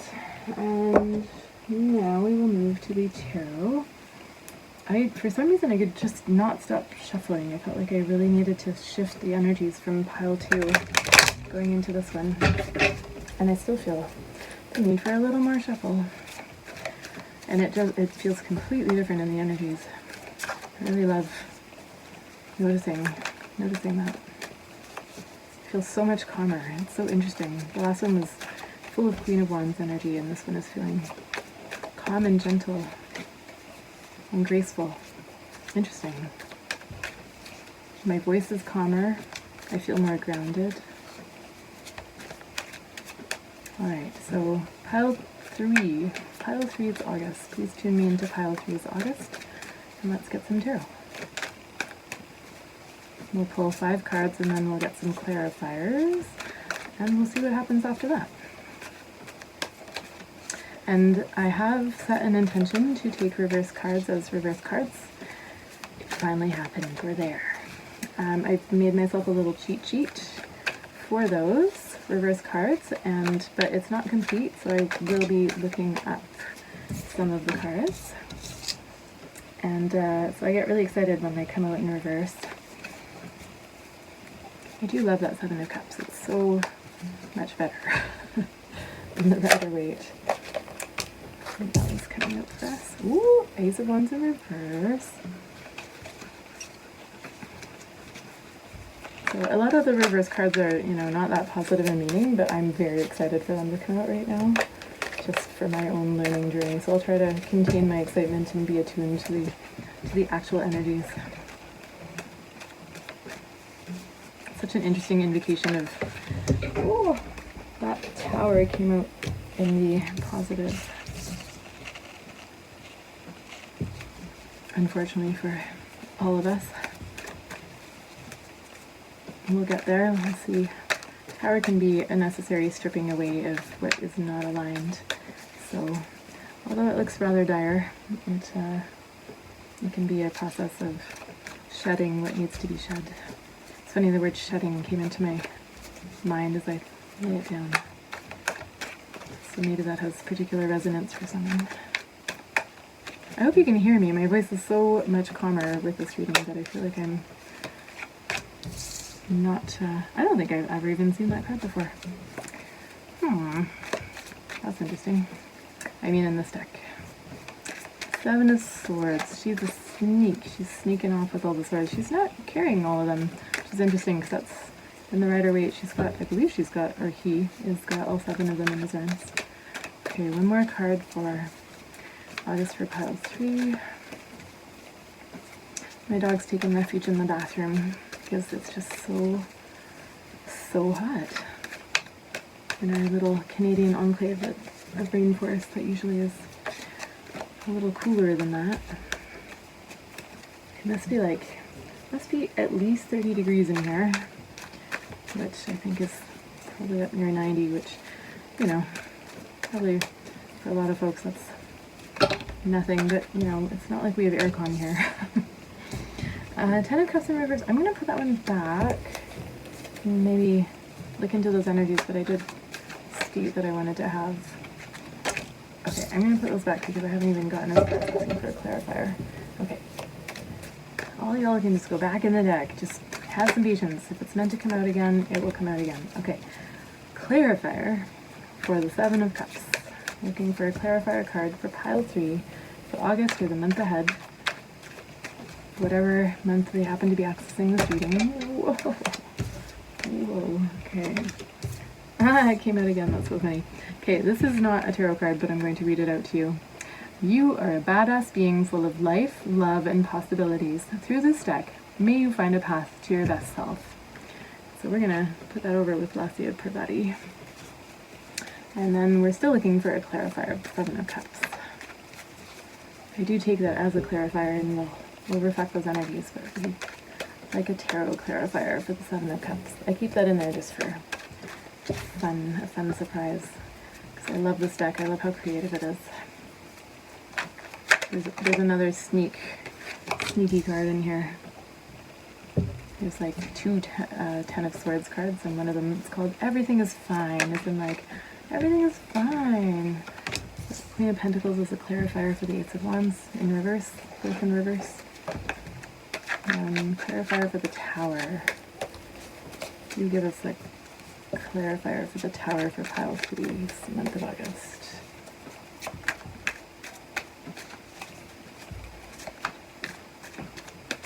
I feel like my shuffles could be a little more decisive, but I love it when the cards just pop out themselves. I really love it. I love the randomness of it. I love the rather, not randomness, but synchronicity of it. And so, forgive me if I, shuffle too long. I just, feeling guilty almost for shuffling, for long shuffles. Because, I suppose I just have to get more entertaining while I'm shuffling. Oh goodness, okay. Those, I'm going to say those both came out as clarifiers for the 7 of Swords. We got 9 of Cups in reverse and 4 of Cups, which might be kind of aligned. And a clarifier for the Magician. And for a clarifier for the Magician card. Nice. Wheel of Fortune. Oh, more burping. So if you're attuned to that as a message, there's releasing happening. Okay, so the 7 of Cups is a card of options, possibilities, having many options. It can refer to a state of confusion or sort of hesitation, being uncertain which direction to go in. I love the winged sacred heart up here in lieu of the Rider-Waite angel. So there's different paths that you can take, and some of them lead to, beautiful red roses, some of them lead to riches, some of them lead to spirituality, celebration of various kinds. So in terms of a clarifier card, we've got the 6 of Swords, which can mean a journey from one state to another. It can refer to So I began learning this card as sort of a removing yourself from a toxic situation. And more recently, I've come across a meaning suggesting what it kind of looks like, you know, which is avoiding a situation, running away, not working through issues. But it can also be moving away from, you know, a toxic situation that needs to be left behind, or situations that have perhaps chaotic energies, into moving into calmer waters and a more stable position. And so in this case, I would say I think the chaos interpretation may be fitting, because this is sort of the energy of like, there's a lot going on here, and you know, this is a card of peace, seeking peace. And so we did pull this as well as a clarifier for the Seven of Cups. So again, you're a badass being full of life, love, and possibilities. May you find a path to your best self. And so I would say this is, you know, if this is feeling like there's too much going on, you know, might put on your witch's hat and discern how to, you know, where that path is. In this case, it's a path through water. I know that the swords are sort of in the boat with her and are, you know, being carried. So it's not like full avoidance in the sense of leaving all the swords behind. You know, they're coming along, so there is still something that needs to be processed, I would say. But it may be that maybe the heaviness is coming with you, or the emotional processing is coming with you, but the actual chaos of, you know, having all these options is being left behind. And cue my dog wanting something. What's up? You need something to eat? You just had your dinner, my love. Want some treats? Would you like some treats? Okay.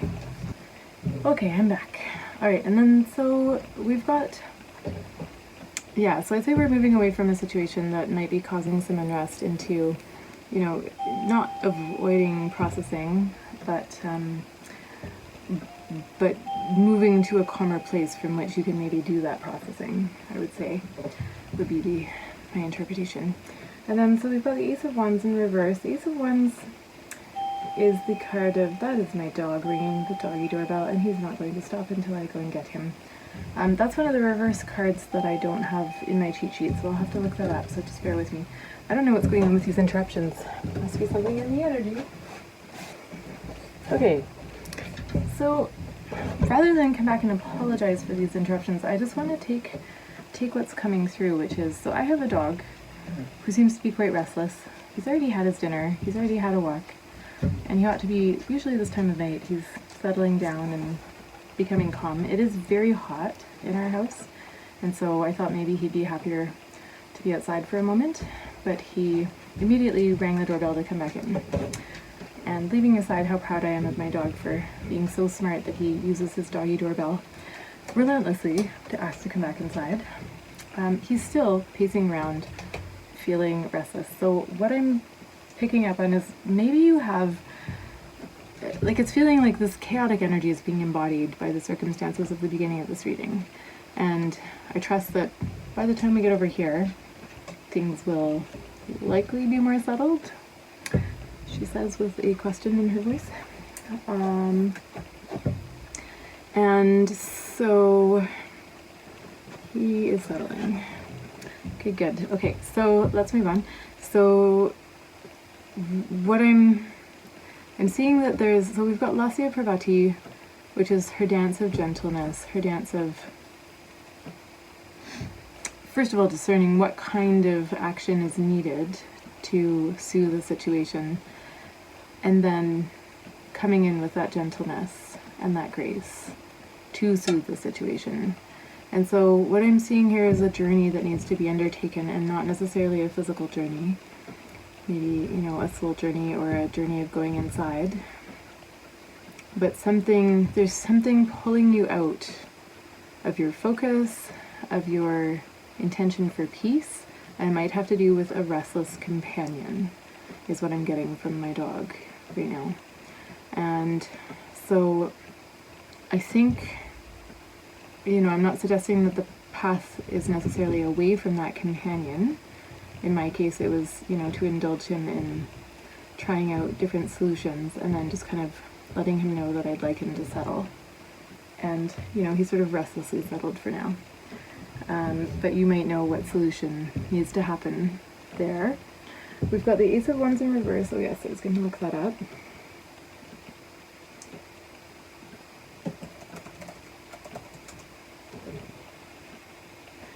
Lack of progress or enthusiasm, boredom or predictability in a relationship. Let's go to Labyrinthos.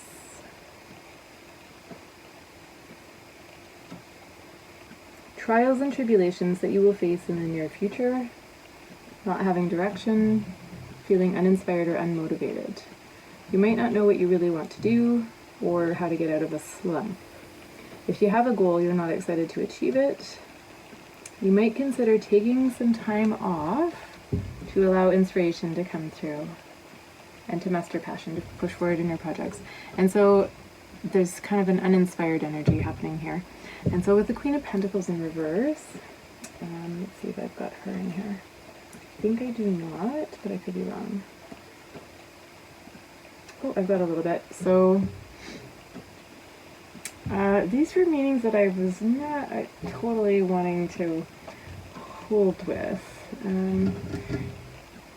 Work home conflict, but it could be reflecting qualities of jealousy, insecurity, greediness, materialism. Unkempt was on the description I was looking at, or possibly some selfishness. There are other words that I'm not going to say out loud because they just feel really low vibration. And so I think I need to get a bit of an update on that reverse description.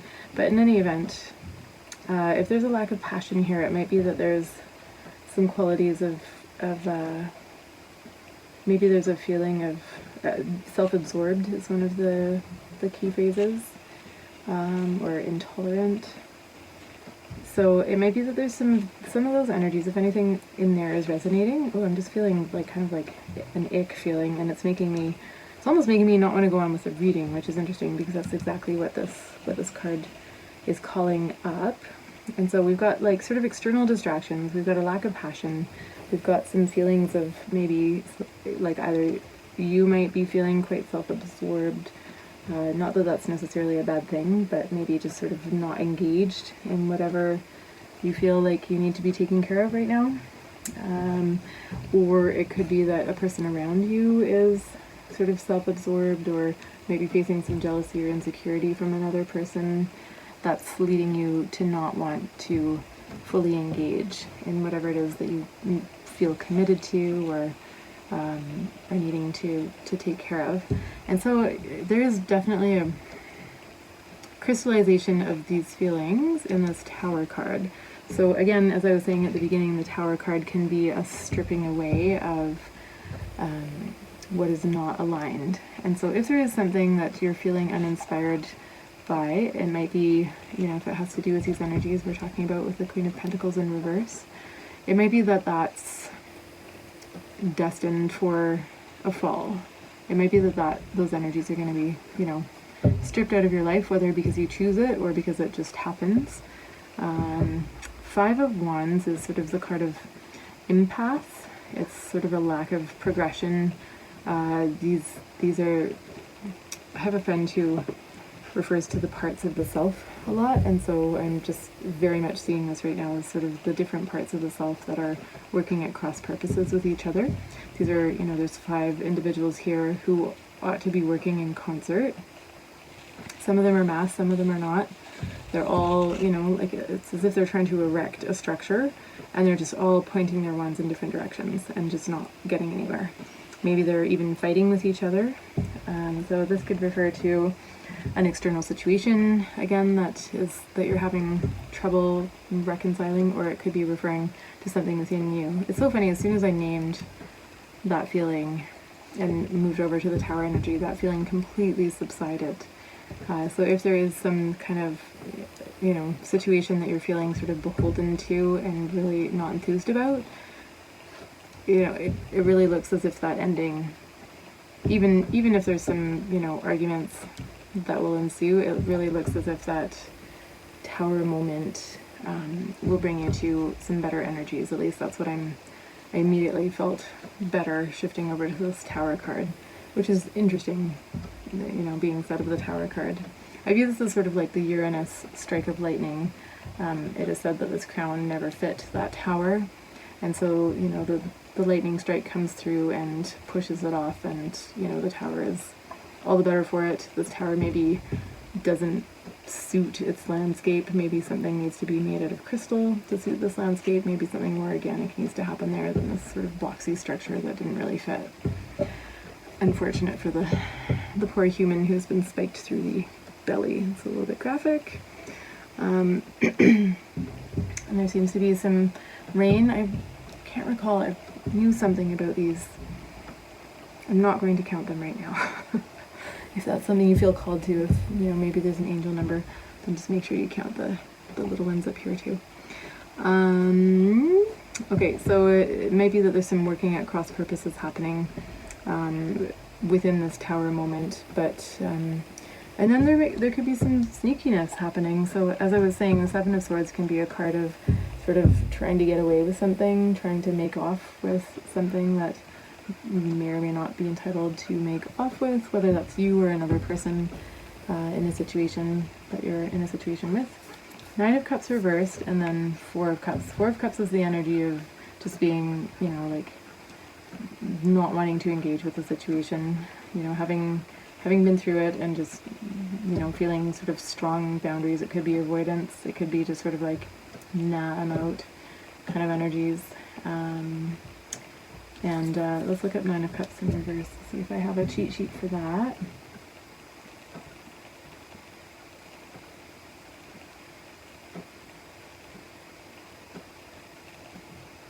Nine of Cups in reverse can be unhappiness, lack of fulfillment, greed is coming up again, laziness, negative indulgence, lack of gratitude, disappointment, arrogance, underachievement. And so the Seven of Swords could refer to sort of, really, I'm getting, breakup energies here, but that could refer to a relationship. If it's a relationship, then it might be something that you're feeling already. But I'm also getting energies of, this could refer to, sort of breaking up with a situation that you've felt stagnant in your life. And so if that's resonating for you, then, if anything feels like you have to stretch to make it fit, then you might be in the wrong reading, and, never fear to turn it off and switch to a different one, switch to a different pile, or even a different reading altogether. But if this is resonating, we'll keep going here for those who are resonating with it. So it's possible that there's, I don't know if, maybe like this can be sort of litigious energies, I want to say, and maybe those litigious energies are, not leading to fulfillment. So whether that's you or another person wanting to sort of push forward with like making off with the swords, it's looking like, this card in reverse is suggesting that there will be some disappointment. Like making off with the swords is not going to lead to happiness or fulfillment, and maybe there's a strong feeling of like wanting to take a break from that litigiousness or from those energies of quibbling, squabbling over who gets what, like trying to divvy up the swords, and she's making off with 5 and leaving 2 behind, and maybe you just want to, you're feeling an energy of wanting to disengage from that dynamic in the first place and sort of get away from the toxicity of that, divvying up. Or from, if you're having to figure out what's not working in a situation in your life, it might be that like, sort of parsing out, like sometimes discernment can be really helpful and can serve. In this case, it's looking like that sort of discerning to the level of divvying up minutia is not serving. So it may be that, this is a very sort of mental energy, being in the head and not the heart. So there might be a bit of a call to get more into the heart. I'm not necessarily seeing that anywhere in this reading except for in the Parvati card. Yeah.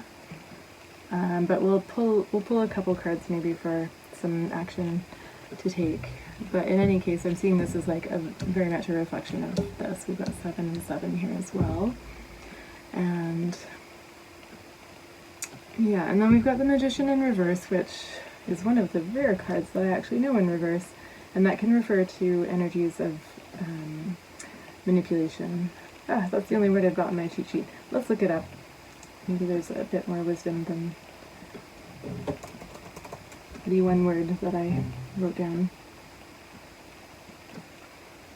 I'm sure there are meanings well beyond just that. So the Magician upright refers to being able to sort of harness the elements and bring about manifestation. So bringing, sort of calling in your resources and being able to manifest a beautiful outcome for yourself. And so reversed, time to implement some changes. Reverse Magician is a master of illusion, deception, trickery, being lured in by showmanship, an intention to manipulate for selfish gain, someone who pretends to have your best interests at heart when the opposite is true. And so it might be that you're facing energies of manipulation, so maybe there's someone who's trying to make off with all your swords in this situation. And if that's the case, I'd say the Wheel of Fortune here augurs well, because, this is kind of describing a situation that's feeling quite intense, and it might be that, what's happening here is there's a change of fortune. And so I gather that this, and I'm, the way I'm reading this is like, if there's such an intense situation happening, then it's as if you're, down here in the bottom of the wheel and it's going to come up, because all cycles shift and change. And we don't fully know how that's going to happen. There's sort of secret symbols on the wheel that are in a language that is not necessarily... I'm just noticing that some of these are English letters, and I immediately saw A-R-T for art. There's an O over here as well, so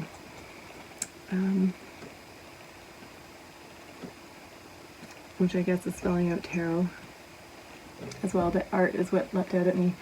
So possibly there's a call to, maybe your journey away from the situation is into art. Maybe that's a message that's coming through for someone in particular. Getting into your Lasya dance of Parvati. So, if there's a situation of intensity happening in your life, then it might be that you're being called to bring in grace, peace, and, step away from the toxicity and invite in those energies that will transform the situation for better for everyone involved, hopefully, but at least for yourself. And beware of manipulation, but also, maybe step away from engaging even with the dynamic of like, am I being manipulated? Maybe that's not a helpful question to ask at this stage, and maybe you need to just sort of put a pause on that, get out of the mental energies and get more into, feeling your body, somatic healing, practices of embodiment, meditation, dancing, and get more into your body and just, see what solutions emerge from that. That would be my quick take. I might pull just one tarot card as an action clarifier, and then I'm going to pull a card from the Seed and Sickle deck. So can we please get a clarifier? Sorry, I was just checking. We're still filming.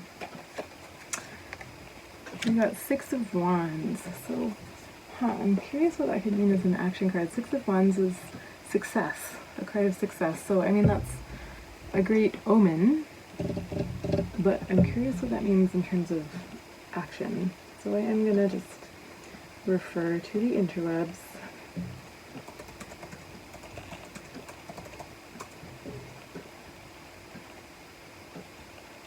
And see what sort of taking action on your most burning and passionate convictions, no matter what the social consequences. Pretty much the opposite of what I just said. Let's see. If you're asking about an action you should take and you draw the Six of Wands, it means that, this is from the Sybil Tarot, it means that you should strive for success and recognition, that your efforts and hard work are likely to pay off, and that you're on the right path towards achieving your goals. It's an encouragement to keep moving and not shy away from the limelight that your success may bring. Pursue your goals with confidence, seek recognition, celebrate your accomplishments. It signifies victory and public recognition. Celebrating your achievements is as important as working towards them and acknowledges the effort and dedication you put in. Express your feelings confidently, as they might be reciprocated. That's sort of asking about a new relationship. I don't think that's what we're talking about here so much. Existing relationship, continue working together towards shared goals as success is within reach. So, if this is a situation, if this is resonating as a relationship reading, these cards are feeling, fairly dire. I was seeing, basically divorce in here and sort of divvying up the spoils of the relationship. If that is feeling like it is not where you want this connection to be going, then, it might just be that this Tower moment is about releasing negativity, releasing a pattern, a cycle, moving into, into the next cycle. Okay, welcome back, pile 3. A little bit of an interlude it's funny that I was checking if it's still recording.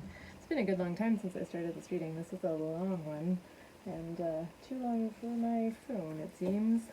So in the interim, I was saying that, if this is a situation where you want a continuation of a relationship or of whatever situation this might be about for you, then it does seem like investing the energy. I don't know if that got recorded, but it was the interpretation of this card was, put in the energy, put in the work, and you will find a successful outcome. And so my interpretation was, there's something that you can shift here with this Wheel of Fortune. So the energy that's here in whatever the situation is, by focusing on your success, your achievement, by putting in that work and, focusing on the positive, that makes it sound like I'm saying, don't acknowledge your feelings or manifest a good outcome for yourself, even with this Magician in reverse. That's not what I mean. Unfortunately, it did get overlooked, I think, let's see, I've probably still got it here. Continue striving for your goals as recognition and success are within reach. It's a reminder that consistent effort, resilience, and determination can bring professional success and recognition. Remember to acknowledge and celebrate your work accomplishments.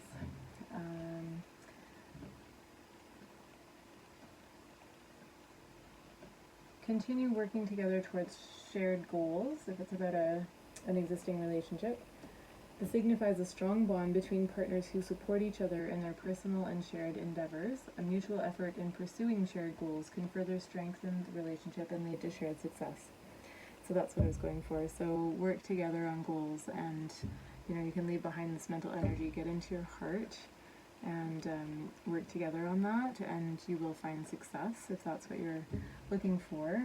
On the other hand, if you are feeling this Tower energy and wanting to leave a situation behind, then feel confident about your decision to move forward, as it's likely for the best. And so I see possibilities of success, whichever direction you're wanting to take this in. And then I did pull a card from the Seed and Sickle deck. We're working with the Dusk guidebook, and the card was Feverfew, number 28. And Feverfew is known as a companion plant, as it helps others to grow stronger and healthier simply by being nearby. Its strong scent protecting its allies from insects and other pests. Friends and family have always rallied around you, and now it's your turn. Now it's time to return some of that support. Someone near to you is struggling. Who haven't you heard from in a while? Reach out to them and return some of the love that you've received from them in the past. Your own emotional wealth is bountiful right now. Be generous with it. So if you do find yourself attaining success in a situation, if you're able to turn that wheel in your favor, then, take note of who maybe has been a little bit absent, or just reach out and give love to your people. And if there's somebody who needs a hand, pull them up, lift them up. If you're feeling in the Six of Wands energy, then just be mindful of who you need to be pulling up to join you in that Six of Wands energy. And love your people strong and support each other out there. Okay, pile 3, sorry for that brief little interruption. I hope this was helpful. Please do like the video. You can drop an emoji in the comments, and that will help the algorithm. And please know that I read the comments, and I relish anything that you do write in the comments. And if this is resonating at all, I'd love to hear about it. If you feel comfortable sharing something specific, or just throw some emojis in the comments, and that will help support the channel. Thanks for being here. I was feeling a very strong need to sit down and do some tarot. I've been wanting to for weeks, and things have been a little busy. I've had some other priorities, other focuses that I had to, other foci that I had to prioritize, and it feels so good to be getting back into this, especially as I learn more. And I'm so excited about introducing the reverse cards, and it just feels like it's sort of unlocking additional meanings and energy, and like I can speak tarot now. It's starting to feel like still a beginner for sure, but yeah, loving doing it. And thank you so much for watching and being here and supporting my learning journey, as well as I hope I'm able to bring forth some energies that help you. And so yeah, subscribe, like, comment, and thank you so much for being here, and be well until the next one. Bye!